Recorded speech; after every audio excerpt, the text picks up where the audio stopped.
everybody, it's Wordplay Queen, and I'm coming to you all with another message today. Today I want to talk about health. I want to talk about all that stuff that you are eating. I want to talk about all that stuff you're listening to and all of the things that you're doing with this body. This body that needs to be alkaline aligned. This body that is electrical. This body that gives off energy and frequencies. It has to be fed the same things. And I'm just we're just going to have a little chit chat about what we're putting into our bodies and the effects that it can have on us. So we all know that not eating well can cause heart disease. It can cause high blood pressure. It can cause diabetes. Many of the diseases, like heart disease, kills more people than anything, than police brutality, especially in the black community, than homicides, than car accidents, than anything. It kills more people than anything in the United States. So honestly, it should be on our #1 list for things to combat, but for some reason our health and the FDA continues to approve foods and methods that are killing us. So I'm on a journey right now where I'm becoming plant-based. So I'm switching from eating any animal byproducts, and that includes eggs. So it's not vegetarian, because I know vegetarians still eat eggs. It's vegan. So that includes eggs, that includes beef, pork, chicken, fish, and anything that comes along with those. The little gummy bears, the little marshmallows, the ice cream, everything that comes along with that, I am cutting it out. My spirit has been telling me, personally, for a while that that's not what you're supposed to be eating. I've been feeling uncomfortable, and I love chicken. If you know me, you know I love chicken, but I have been feeling uncomfortable eating it. There has been something inside of me telling me, don't eat that. Don't eat it. You don't need it in your body. You're not getting what you need. My body has been telling me, and I'm functioning. Like, my body's fine. I can move around. I can walk. So when you're unhealthy, it's not necessarily that your body is just going to give out on you, or you're going to pop up with diabetes, or it's just going to be so bad. But when you're unhealthy, you will have a block between you and your spirit. And right now, what we need in this world is spiritual growth. We are finna hit a whole new part of the world where your consciousness and your level of intellect will really dictate how well you're going to be able to live. So you have to be able to cleanse your spirit and get your spirit more aligned, but you cannot do that if you're feeding it bacon and burgers and steak and shrimp and lobster boils and just a whole bunch of just all of that stuff. It really suppresses your spirit. This is why it's been not trademarked, but this is why it's been advertised to us as much as it has. This is why unhealthy food, this is why we've always had the debate, why is a cheeseburger $1 but a salad $7 or $8? They have been doing this strategically for a while. If we are unhealthy, we won't live long. If we are unhealthy, we won't think correctly. We won't elevate our minds, because it's being suppressed by so much gunk and mucus and disease. Disease is literally not being, your body is not at ease. It's literally in a state that is not its original form. So we have to begin to take the necessary steps, and it's not easy, okay? Because like I said, I love chicken, but mentally my body and my mind are beginning to separate, which is okay. It's good to acknowledge that the spirit is a whole entire different entity than this vessel. Because this vessel, the flesh, if you are religious, the flesh will lead you to do some terrible things. It will have you doing some very gluttonous things, eating when you're not hungry, indulging in sexual activities, all types of stuff. And I really want to touch base not just on food, because food is very important. Whatever you put into your body should be feeding your cells directly.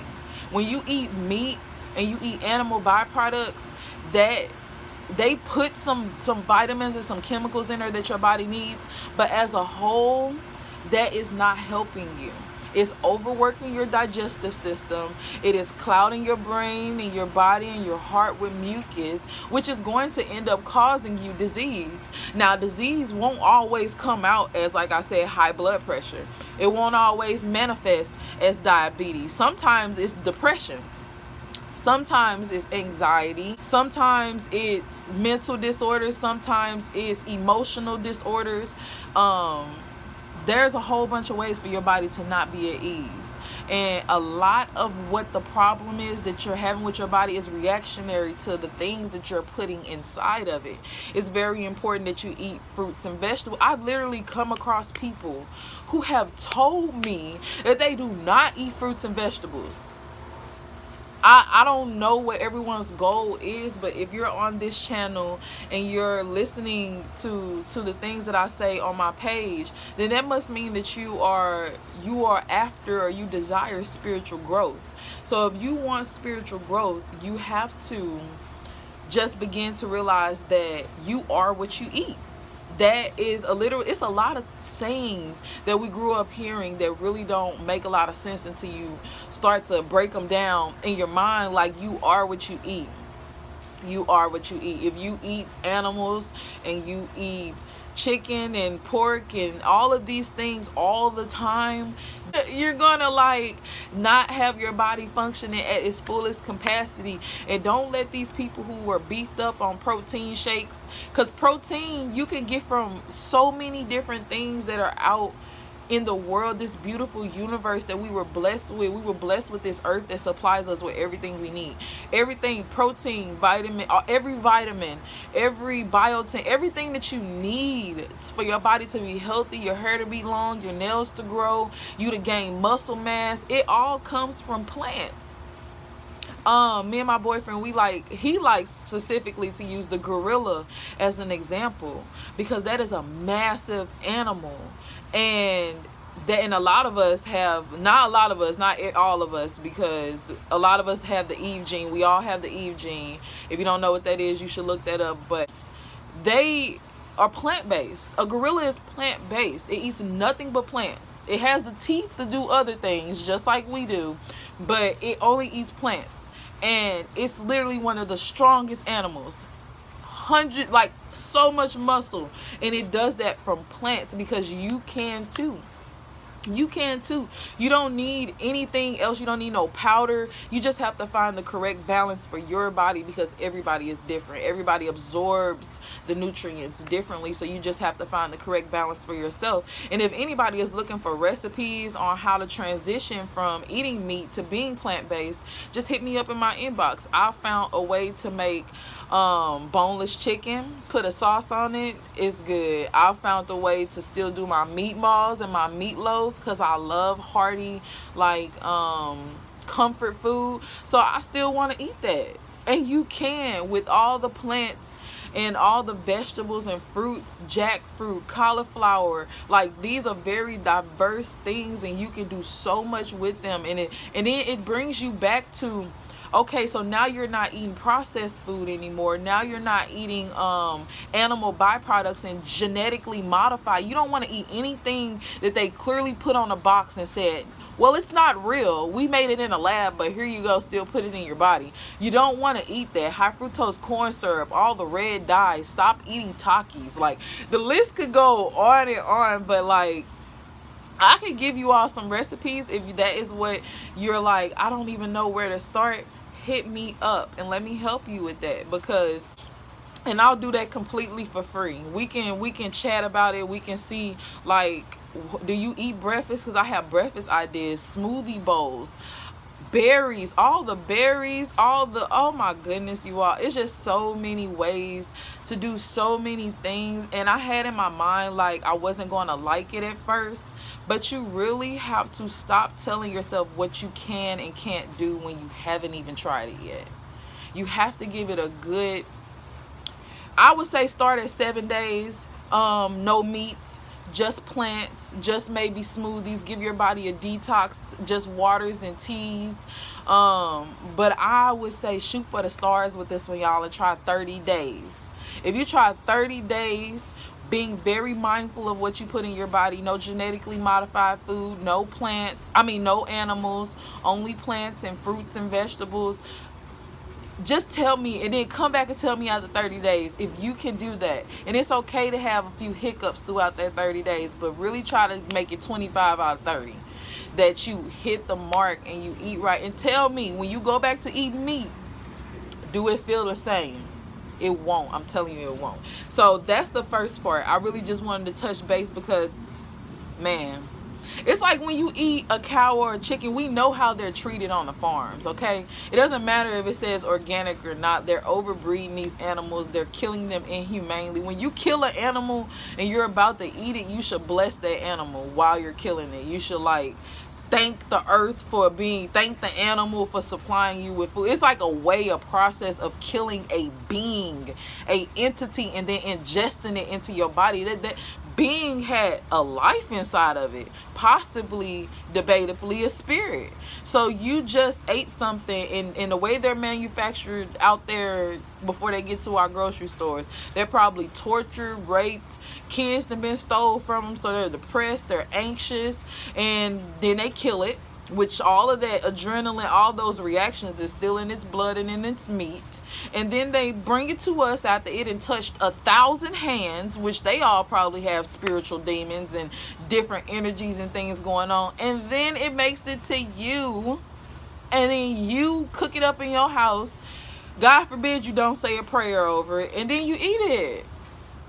What you think you putting inside of your body when you do that? You putting exactly what it was. You're putting what it was, a scared, tortured, terrified, fear engulfed animal into your body. And you're eating it. If you're lucky enough to be out on a farm, I would say that you're probably eating better quality meat, like you slaughter your own animals. But at the same time, it's not necessary. Agriculture is what is contributing to the cuttage of our ozone layer. Cow farts. Look it up. It sounds funny, and I thought it was funny when I first heard about it, but Cowspiracy, watch that on Netflix. Cow farts alone rip at the ozone layer at a rate that you wouldn't even be able to imagine. We don't need cows. They're a hybrid animal. Where are you going to place a cow in the wild? Where are you going to place a pig in the wild? Like, these are not real animals. They literally created them just for you to eat, and they're not even good for you to eat.